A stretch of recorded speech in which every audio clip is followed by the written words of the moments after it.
15 de julio del Evangelio según San Mateo.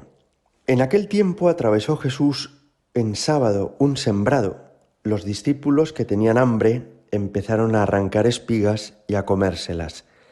Los fariseos al verlo le dijeron: «Mira, tus discípulos están haciendo una cosa que no está permitida en sábado». Les replicó: «¿No habéis leído lo que hizo David cuando él y sus hombres sintieron hambre? Entró en la casa de Dios y comieron de los panes de la proposición, cosa que no les estaba permitida ni a él ni a sus compañeros, sino solo a los sacerdotes. ¿Y no habéis leído en la ley que los sacerdotes pueden violar el sábado en el templo sin incurrir en culpa? Pues os digo que aquí hay uno que es más que el templo. Si comprendierais lo que significa quiero misericordia y no sacrificio, no condenaríais a los inocentes, porque el Hijo del Hombre es Señor del sábado». Palabra del Señor. En los últimos años, el Papa Francisco está repitiendo que hay un peligro entre los creyentes de rigidez. ¿Y a qué llama él la rigidez? Pues a esa obsesión que podemos tener a veces de quererlo controlar todo en nuestra relación con Dios y de absolutizar cosas que tienen un valor relativo. Es decir, darles una importancia absoluta a cuestiones que a lo mejor tienen un carácter secundario. Esto es lo que les pasaba a los fariseos en la época de Jesús. Expresaban su religiosidad, su deseo de amar a Dios con varias instituciones que se hicieron tradicionales. Por ejemplo, la institución del templo, que había sido construida en Jerusalén y donde todos los israelitas tenían que ir a presentar sus sacrificios. Ciertamente, el templo era un lugar donde ellos consideraban que habitaba la gloria de Dios y un lugar sagrado, podríamos decir. Pero cuando Jesucristo entra en el templo, es más importante el que entra en el templo que el propio templo, porque si el templo albergaba la gloria de Dios, Jesucristo es Él mismo Dios presente en ese templo. Y esto es lo que a ellos les cuesta encajar. Se han hecho la idea de la importancia del templo, han rodeado de un montón de normas la entrada en el templo, cómo ha de vestir cada uno, qué lugar ha de ocupar cada uno, y los horarios y las normas, etc. Y entonces no se dan cuenta de que Jesús, al entrar en el templo, tiene todavía más grandeza e importancia que el propio templo. Y les va a irritar cuando Jesús les diga: «Destruid este templo», refiriéndose a su propio cuerpo, «y yo lo reconstruiré en 3 días». Porque ellos no reconocen que el templo ahora ya no es un edificio de piedra o de madera, sino que es el cuerpo de Jesús. El cuerpo de Jesús es el nuevo templo, porque es donde habita verdadera y plenamente Dios mismo en medio de los hombres. Y lo mismo le sucede con otras instituciones religiosas de su época. Por ejemplo, el sábado.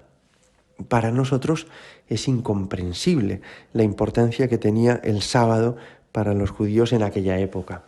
El sábado no solamente tenían que rezar, sino que además se les prohibía hacer todo género de trabajo, pero hasta detalles minuciosos que nos sorprenderían mucho.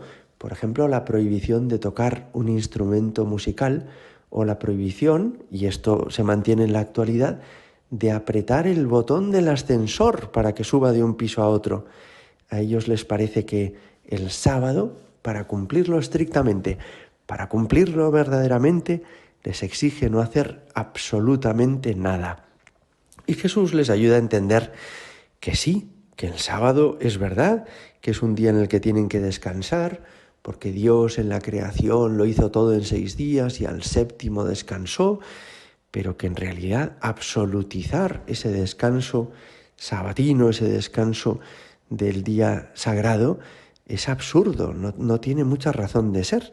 Y por eso justifica a sus discípulos cuando, pasando por un sembrado, un sábado, arrancan espigas para llevarse algo a la boca. Jesús nos enseña el sentido verdadero de la religiosidad y de los preceptos religiosos.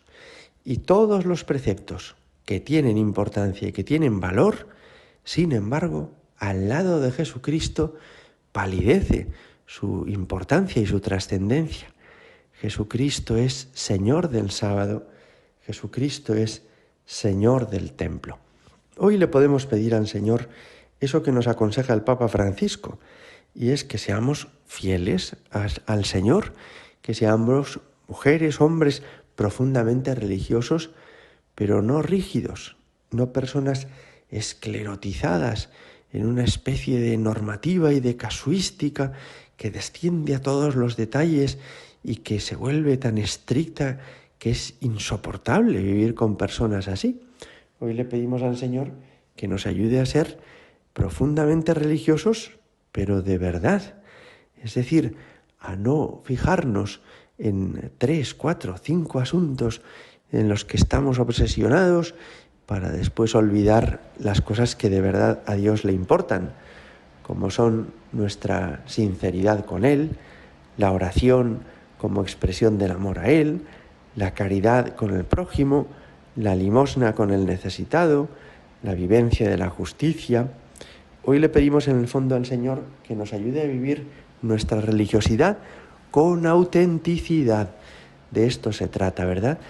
De no tener una apariencia religiosa, eso les pasaba a los fariseos, sino un corazón profundamente unido a Dios, una persona, un estilo de vida que sea verdaderamente un beneficio para todos nuestros hermanos, para todas las personas que Dios ha puesto a nuestro lado. Gloria al Padre y al Hijo y al Espíritu Santo, como era en el principio, ahora y siempre, y por los siglos de los siglos. Amén.